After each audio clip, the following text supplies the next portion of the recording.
Hey everyone, it's me, Javier. I'm here with my guest for tonight, who is Romayne Smith Fullerton, a journalism professor at the University of Western Ontario, and Maggie Jones Patterson, a journalism professor at Duquesne University in Pittsburgh. And their book is titled Murder in Our Midst, Comparing Crime Coverage Ethics in an Age of Globalized News.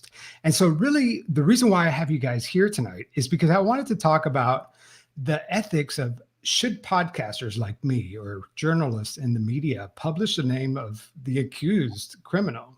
It's something that I've wrestled with a lot because, when you publish somebody's name, it has some consequences, right?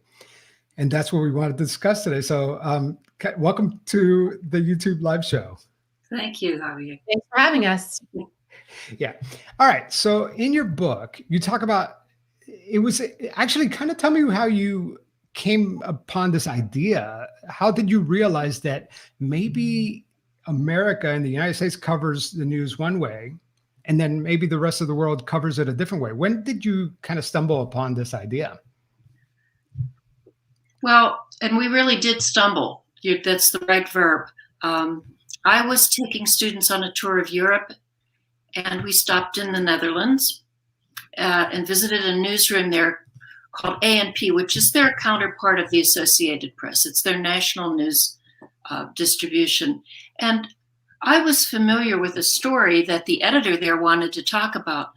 We had gotten coverage in the United States of an attempt to assassinate the Queen by a man who drove his car into a celebratory parade for the Queen's birthday.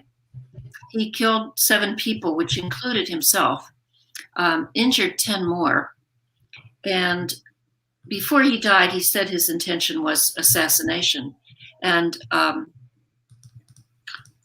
she told me that when they sent the story out to their news outlet clients, that they put his name in a separate file.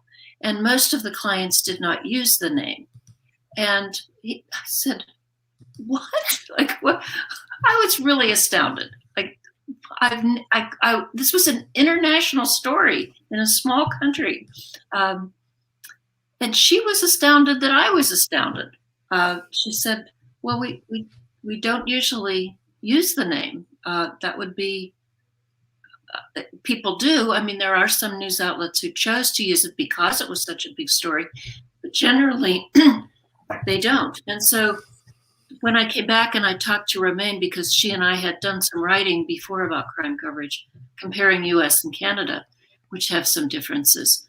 I said, something is really different here. And we found out that there were other countries with that same practice. And so we launched the next year, which was 2010, with this project interviewing reporters in the Netherlands and Sweden. Yeah, it's funny because we as journalists here in the US, we just report the name. We don't even think about it, right? And so when this happened in Amsterdam or in the Netherlands, what was their reaction to this news story, and how did they cover it?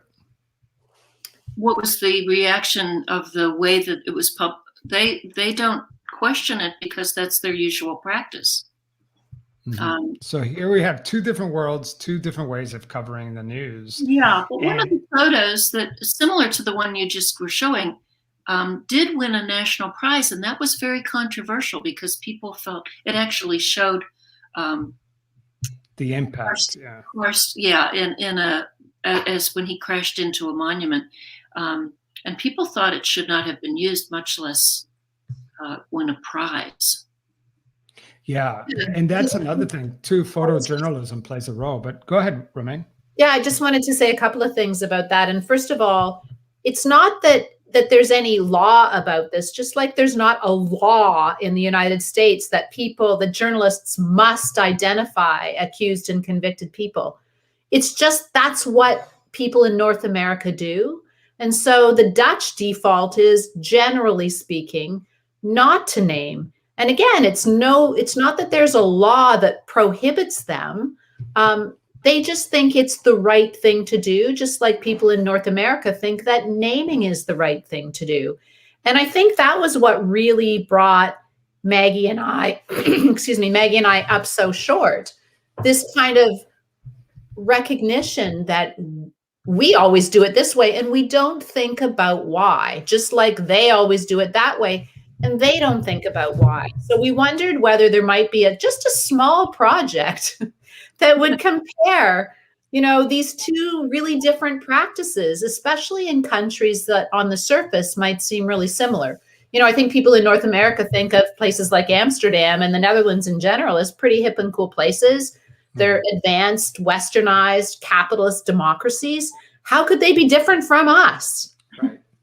And yet they are. And yet they are. And so then you started noticing that different countries cover crimes in different ways. And you were able to categorize that and kind of put the countries into buckets. Romayne, can you tell me more about that? Yeah, so we based the approach around a book that's kind of really well known in the journalism and media studies field. And it's by a couple of authors named Hallan and Mancini.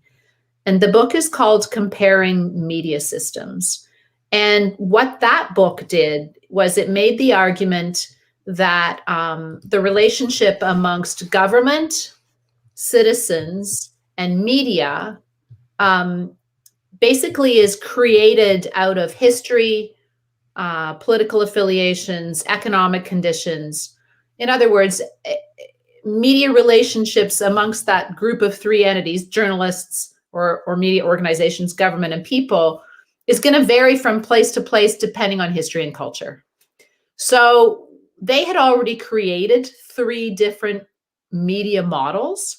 So we decided to take a sample selection of countries from the media models they had already created and look specifically at crime coverage. And our tentative idea was that if Hallan and Mancini are right, then crime coverage could probably also be a lens to look at underlying cultural attitudes about things like public, private, public right to know, and justice.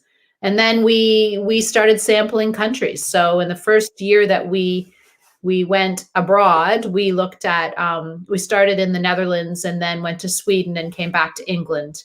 And sure enough, I mean, basically speaking, we didn't find too much in terms of anomalies from that initial model. And instead we did, like you noted, came up with 3 of our own terms that were much more crime specific. So we have in the first group, the ones that are best known to those of us in North America, we call them the watchdogs. And that would be the United States, Canada, the United Kingdom, and Ireland. And then the second grouping of countries, the ones that are the most different from us, we call the protectors, because by and large, their default is to protect. And those grouping of countries would be the Netherlands, Germany, and Sweden, as well as a lot of other Scandinavian countries, but we only looked specifically at those 3. And then the third media model we call the ambivalence, because the ambivalence have elements of protector and elements of tell-all. And those countries are Italy, Portugal, and Spain. And those 3 countries also are relatively new democracies. So there are historical and political and social implications that pull journalists in a variety of ways. So again, they're a little bit different.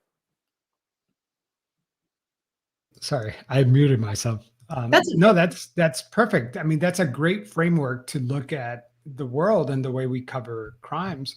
And, Maggie, can you tell me about the 4 different ways that a journalist could cover, a crime or a suspect or somebody who's been accused of a crime?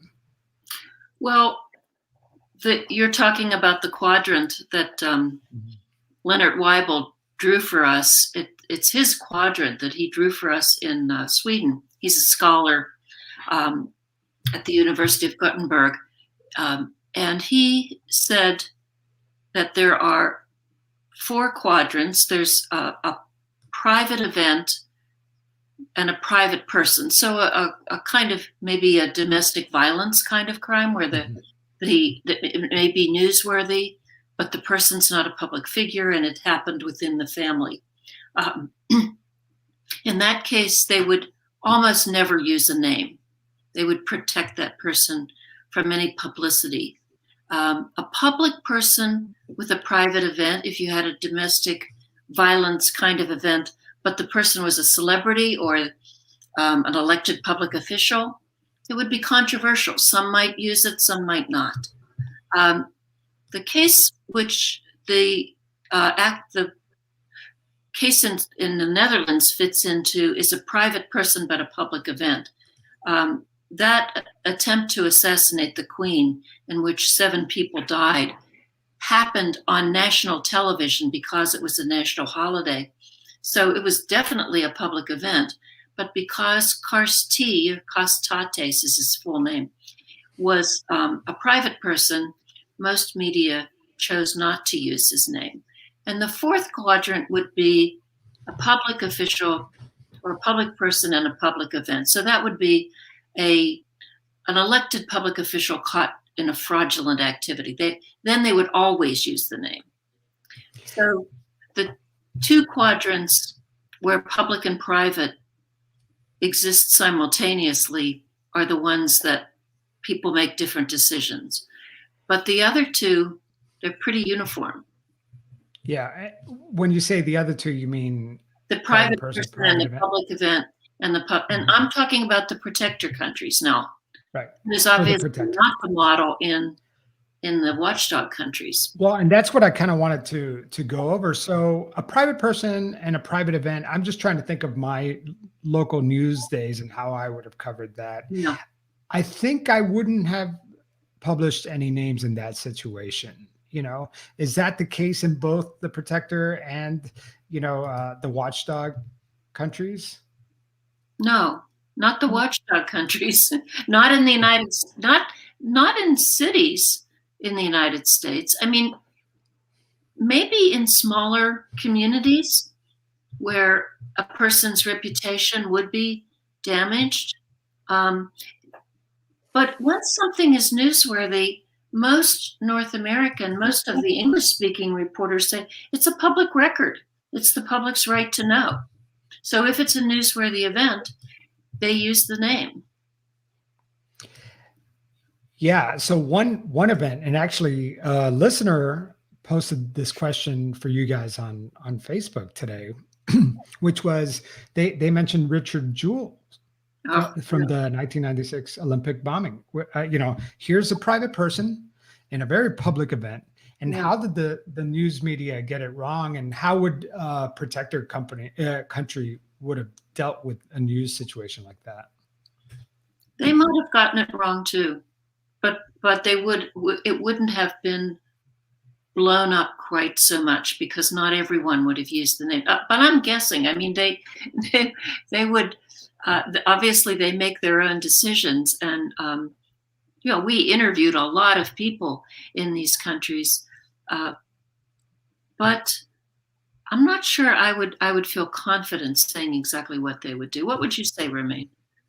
I'd say it would be mixed again, and I think it's important to note that we're generalizing in our media groups. We're saying, in the protector countries, most mainstream reputable media protect names of accused and convicted persons. But that doesn't mean that there isn't some really big media, really profitable media, like the biggest tabloid with the highest daily circulation in Amsterdam publishes everything. Yeah. And the biggest newspaper in all of Europe is Bild in Germany. So publishes. And they also publish everything. So, I wouldn't want to say that.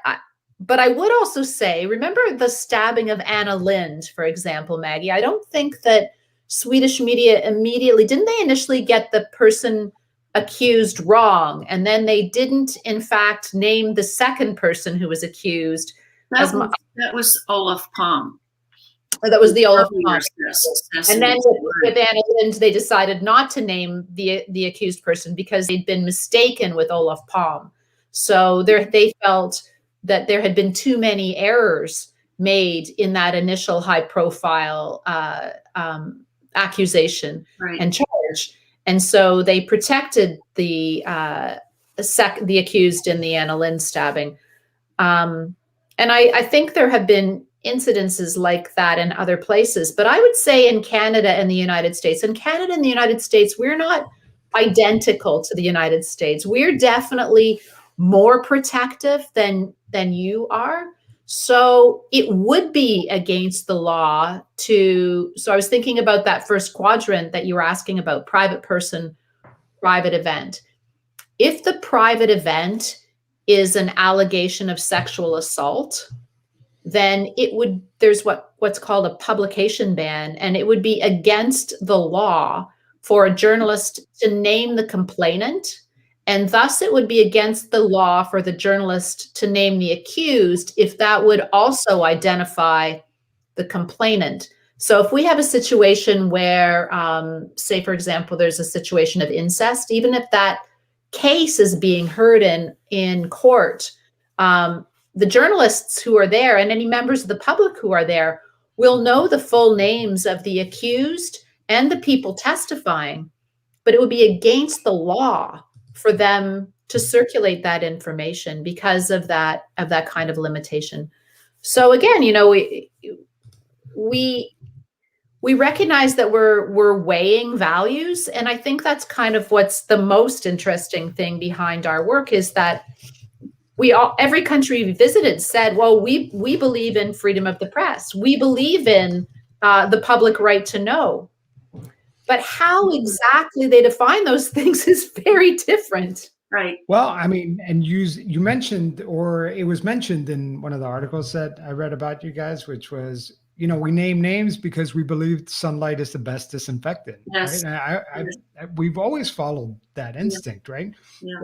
But just because it's out there doesn't mean we have to share it. And so let's talk about some of the consequences, right, of sharing the name. So here in the US, in Canada as well, the Nashville bomber, or the guy that set off the bomb in Nashville, he, his name got out there almost right away, right? But what are some of the consequences when a crime like that occurs and the media just jumps on it, publishes a name? What are some of the consequences? I could think of some from the top of my head, which is copycat crimes, trying to give notoriety to this accused person, exposure to their family, and then presumption of innocence.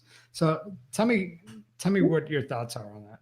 That's kind of upside down from the way the Europeans would name those things. Okay, so the protectors first said we would never. They have to think, like, first of all, they're shocked that we put the names in, because we would always say at the end of the interview, "Do you want to hear what we're finding in other countries?" Or they would ask sometimes, like, "What do you do in your countries?" And they were shocked to the point of gasping. Why would you do such a thing? I don't remember a lot of talk about copycats. First of all, they don't have as many mass killings, but mostly the first thing that the protectors said, and said with the most emphasis, is we would not want to hurt their families, especially if they had children. And protection of innocence was number 2. And they felt that was damaged, and even that kind of damage, that trial by media, is recognized by the court in the Netherlands. There was a case where the judge actually shaved part of someone's sentence by 6 months because the press had used his name. He had invited the press to use his name because he thought he was going to be acquitted. And when he wasn't, the judge said, "Well, you've already endured punishment." But the American reporters would say to us, "Yeah, we'd recognize it's harmful to families," and they sort of talk about it as collateral damage. It's still the public's right to know. Yeah, I mean, I could, I'm thinking about BTK and his family. He had a young daughter and a wife, and they had no idea that their husband, their father, was this brutal serial killer. And now she has a podcast. But she's sharing her story. But can you imagine how traumatic her life was, because she didn't ask to be part of that cyclone, right? And so, Romayne, talk about also the risk of giving these people that notoriety that they want. Yeah, that's become, like Maggie said, that wasn't something that really came up much when we interviewed journalists about why they choose to name or choose not to name. It did come up in one interview in particular in Germany when we were talking about school shootings. So there are certain kinds of crimes where copycat and attempts at fame or notoriety definitely push in that direction. And it really does have to do usually with what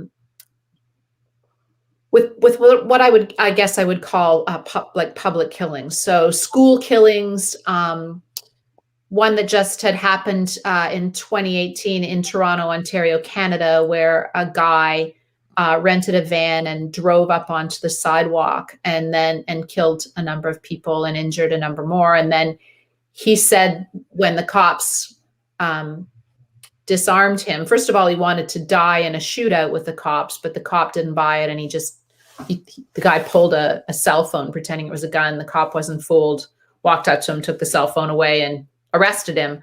But the guy told the cops that he was an incel, one of those involuntary celibate people who, and he was trying to draw attention to, the nastiness of women and the inequality of the world for white guys, well, for guys, period.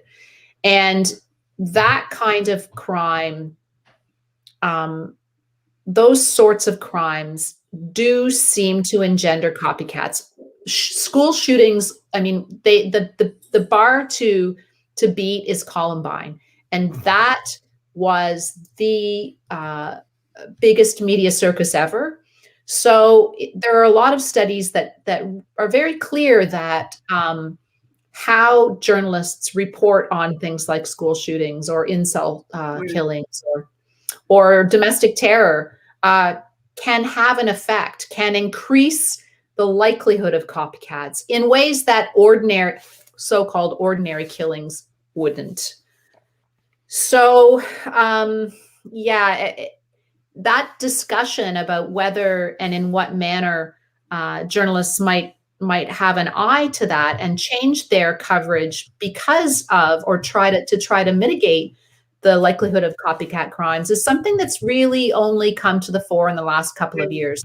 There's a group in the States called No Notoriety, and there are chapters of No Notoriety here in Canada as well. And there was a shooting in Nova Scotia last year. A number of people died. There was an all-night chase. And then the coverage of that story was the first time I ever remember any mainstream journalist saying, we're deciding about whether we're going to name this guy for you. Right now, we're calling him the Nova Scotia shooter. Or they would say, the story is in the lineup, but we're only going to say his name once, and it's really low down in the piece. I don't remember that ever happening. And then 2 weeks ago here in Canada, the guy who had tried to kill people with the van and claiming he was an incel, the verdict came down, a guilty verdict in the 10 murders, and he was guilty of other counts for all the injuries he caused to the 16 other people. But the judge delivered her verdict on YouTube, and she refused to name him in her verdict. She referred to him as John Doe. And that unleashed, and she asked that media think about doing the same thing, particularly because he said he wanted his name to go down in the annals of history. And she said, I'm going to deny him that. And I'm asking that other people deny him that as well. And of course, here in Canada, that erupted into a pretty public for and against in amongst columnists and journalists. Some people, were saying this is reasonable. We can talk. Why would we want to displace people who've suffered? Why would we want to displace victims? We need to focus on their stories, and we should know their names and their suffering and their family suffering. We shouldn't know about this other guy. We should just forget about him. We should deny him the thing he says he wants. At the other end of the spectrum, we have journalists who say, no, this is part of the public record, like Maggie said earlier. This is the public's right to know. We should be able to know who in our community is guilty of these things, and he should be named.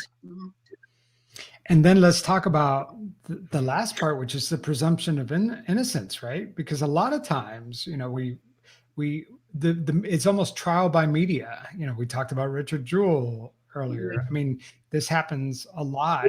And the problem with the media is that we're really quick to jump at the story and never, or very rarely, follow up and kind of say, hey, was this person in fact guilty, or was this person innocent? So Maggie, what do you have to say about that? Well, as Romayne was describing this recent thinking that's come up in North America about whether or not to award infamy to the shooter, I'm thinking how different that is from the way that it's framed in the protector countries, which is not that this person is despicable, but that this person needs to be rehabilitated and come back and be able to resume a normal life. And so the presumption of innocence and the reluctance to have trial by media is motivated by a caring attitude, a sense that this person's a citizen of our country. He lives among us. And here, the attitude is this person's done something horrible and we must expel him and not let him ever come back in the same way. Everyone will know who he is. In fact, that was the reaction by by at least one columnist in Canada to the judge's behavior, which is that I'm going to say his name 3 times right at the beginning of the column because we need to know what a horrible person he is. That was essentially the tone of the column. Right. Yeah. Right. And that's interesting, and it's really interesting how we all cover it a different way. Romayne, what were you going to say? I was just going to say, Maggie's making the point so well that media coverage ought not to be punitive. It's not the job of media, no matter what we think, to shame. And as we think about how people have become polarized in the United States over the last number of years, and it's happening in Canada too, we're not immune. It's happening around the world as populism spreads.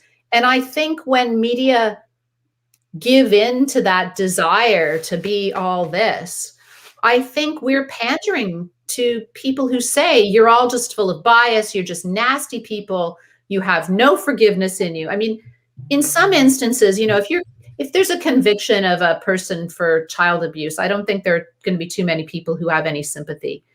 But the presumption of innocence is not something that we should just pay lip service to. And it does feel sometimes like in our countries, that is exactly what happens. People in the protector countries, like Maggie says, are seen as one of them. And this kind of, it could happen to any of us. Crime isn't an individual choice. It's a set of circumstances that come together that create a lack of opportunity, if you will, in one sense, or too much opportunity in another. And when we just blame an individual and write them off and other them, like Maggie describes, then we're letting our communities and our cultures off for the responsibility that all of us play for inequality, whatever that looks like, whether it's inequality of race, inequality of opportunity, inequality of education, all kinds of possibilities, all the reasons that we know contribute to people choosing to break the law. Well, this is so interesting. You're making me question the way I do my podcast, because my podcast is about con artists and people who are deceptive, right? And it's fun. It's so funny because I get con artists to come on my show all the time, and I never understand why. Like I don't ever understand why they say yes, and I realize it's because they're very proud of their work, and part of me thinks, I wrestle with this all the time. You have so many true crime podcasts, you have so many true crime documentaries, and our role in almost propping up these criminals. So it's almost like, we're making them pop stars. I heard this meme or saw this meme on the internet that, oh, I don't want to mess it up, but serial killers are like comedians. They're either, what was it? I don't know. They both get like Netflix specials, you know what I mean? Like if they're good, and it's become like that, and I don't want to contribute to that. So I'm questioning. Well, when I report on a crime, should I disclose the whole name? Like, how should I do this? And is one country doing it better than the other? And what's your opinion on that? I think we are very careful not to make that judgment because of what we said at the beginning, or Romayne said at the beginning about the different history and different attitudes. And so our prison system, our whole criminal justice system is rather punitive. And we have this enormous disproportional population in prison. And the Scandinavian countries, for example, send very few people to prison. They have a lot of different alternative punishments, and the prisons are nothing like ours. They grant the people dignity. But to go back to what Romayne was describing about the way we look at criminals, a couple of things. One is that we have a very poor mental health system in this country. Everyone knows that. Nothing much is being done about it. But the other factor I want to mention is that we also have a lot of people who have these crazy conspiracy theories going. So one of the things that American reporters would say to us is the reason that they get into so much detail about a crime is because they want to show the social factors that are at work. And by telling the individual story in great detail, the public then is able to see the systemic problems that underlie the particular crime. And I think that's probably the most ethical explanation that we heard from the watchdog country journalists about why they do what they do. But that said, every story isn't, if we're talking about a typical crime story, it's 500 or 700 words long. I know exactly the example that Maggie's talking about, and the fairly high-profile reporter who said it, who works for the Washington Post, where there's a concerted effort to do investigative journalism, and that story was one they followed over at least a number of weeks. Yeah. We're very quick to judge in North America, and we're very quick to judge on very little information. Our attention spans are short. The space devoted to these stories is short. We know that crime coverage is one of those things that drives people to podcasts, that drives people to websites. It's fairly cheap to produce, and it's inherently sensational. So that's where things tip sideways. And then we do, I think, tend sometimes to monster people and just shrug it off, our own responsibility. We don't do enough stories that show the systemic problems. If every crime story was placed in context with statistics and explanations, and every media outlet who told the first story of the arrest made the commitment to follow that story in full all the way to the guilty or acquittal, that would be a different matter. But I think we have a media that's capitalist by and large, and they're driven by the need for funding. And newsrooms are shrinking. There are less people to tell these stories. So they go for the low-hanging fruit. They go for the big headlines. They go for the least but the juiciest stuff. And then when nobody's there that day, or if the person is acquitted, well, that's not front page news, so we're not even going to cover that. Well, you might have ruined lives. There are going to be people who will always believe where there's smoke, there's fire, even if people are acquitted. Right. But Yeah, it's so funny. When I used to work in local news, it was great because at the end of the day, you did your live shot and you were done, and you were done as a reporter. You were done, but whoever you covered that night, they weren't done because you put their life out there, and that's so much responsibility, for a journalist to have. And I wonder if that weight really sits on all of our shoulders when we're covering news stories. Well, one of the things I would say too, when you were saying, is there one country that does it better? And Maggie's so diplomatic about that. And we really did want to just emphasize that people make different choices based on their different histories. But we're in a moment now, a moment that started maybe a couple of years ago. And it's time that journalists and citizens think about what the implications of these choices are, have public conversations about them, and decide whether the practices that we have here are still reflective of the things we value. I don't think there's anything wrong with changing practices if we change them for reasons that by and large most of us agree with. The problem is that we just do these things because we've always done them and we don't examine the why.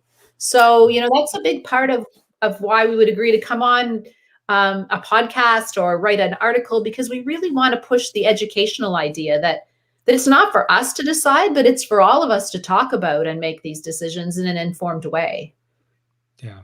Well, I mentioned before we got on the video that I had a personal story to share, and I don't know where it fits because I'm looking at the quadrant and it's kind of a public event type of situation. Do you remember the reporter who shot the reporter and the cameraman live on television? Oh, yes, in I Virginia? did. Yeah.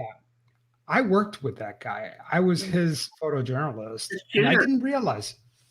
Well, not at the scene, not there in Virginia. Earlier in my career, we worked together at the same station. Yeah. And I had no idea that he was capable of that. But when I first heard the news, it didn't click right away that it was the same person, because he was going under a fake TV name at the, when he was working in Virginia. So it didn't hit me until later when they mentioned his name, Vester Flanagan. Then it hit me like a ton of bricks that, wow, I knew this guy. But, how it relates to all this is that he wanted his name out there. He wanted it to be public, and it was so sickening, how the whole thing happened and how he was able to take advantage of, he knew that they were going to be live there at a certain time. And, in a situation where you have a public person and a public event, is it fair game in any of these countries? Pretty much. I think yeah, it's fair game, because what should be determining all of these things is what the public needs to know, and not what they want to know, but what they need to know. And oftentimes, certainly with an elected public official, we would say, yes, the public needs that information because we have to know who we're voting for, who we're putting our trust in. But to go back to what you were saying about questioning your own practice of having criminals on your show, we often quote one academic man named Katz, who said, crime stories are like a daily moral workout for the readers. that this is the way we define the edges of our society. Like, what do we think is okay, and what do we think is beyond the boundary, out of bounds of the behavior that we're willing to accept. And I think that that's a good way to frame it, because when we first started writing about crime, I would feel guilty because I love to read about crime. I think I must be sick. but now I feel justified having read the daily moral workout. It's okay. Yeah. It's true. And that's a whole other topic about our fascination with crime. Yeah. Yeah. How it's become this infotainment, where it's become an industry, really. I mean, but many. it ties ties back to what Romayne was saying about using the name of criminals and whether we should have we're giving him the gift of infamy. I mean, maybe this is our moral workout as journalists. We're questioning whether this is the right thing. I mean, we also have the beginning of a kind of right to be forgotten movement in the United States with the Boston Globe and Cleveland Plain Dealer allowing people to erase their records. That's a very different motivation. That's a recognition that these stories have harmed people and continue to harm people. And maybe they have the right to start over again, which is how the Dutch think about crime. Everyone has the right to a second chance, they say. So maybe the whole fascination with crime as it's happening among journalists is a moral questioning of whether, as Romayne is suggesting, the times are changing and we need to re-examine. The Black Lives Matter movement is pushing, I believe that that's a large motivation for what the Boston Globe's doing. Well, you made me think, because we're holding ourselves accountable as journalists, but we live in this world where everyone's a journalist if they have a Twitter account, and they don't hold themselves to this standard at all. They probably don't even think about it. And doxing is so rampant on the internet. I mean, something happens that I remember last summer when a little girl was putting up a poster somewhere on a bike trail and some biker was screaming at her or something like that. And Twitter went and found this guy. First of all, they found the wrong guy, and the wrong guy was like, wait a minute, that wasn't me. Yes, I ride a bike. Yeah, I kind of look like that guy. But then they eventually found the right guy and shamed him. So it's like, we're talking about journalists holding themselves accountable when you have this world where nobody's holding themselves accountable. I mean, how do we wrestle with that idea? Well, I think it's a good argument for why people should still subscribe to and pay for legitimate news. I think, two things. First of all, we need in our education systems to start much earlier, or to start in some instances, courses on media literacy. We need people to understand what the responsibility of journalism and journalists are.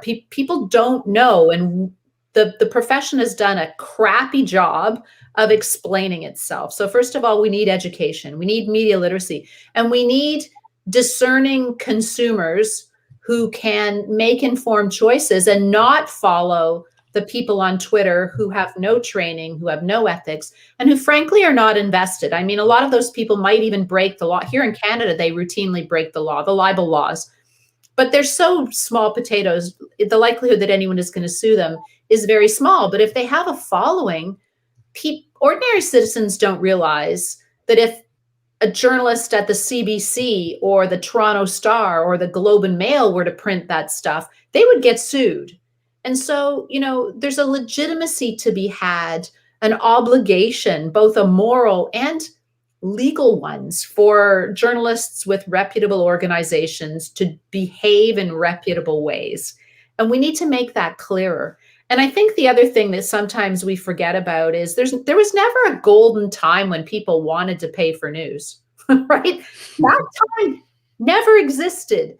And I think we have to, if we want to step away from some of the sensationalism, or we want to step away from just getting our news from literally every Tom, Dick, Harry, or Betty who's out there, then we need to pay for it. We need to step up and say, these are the things we value, and we're gonna subscribe.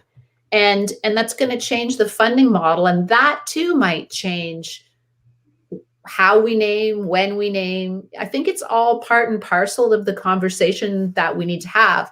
There's a lot of layers to this onion and a lot of nuance if we're keen to get into it, which I hope we are, at some point for everybody.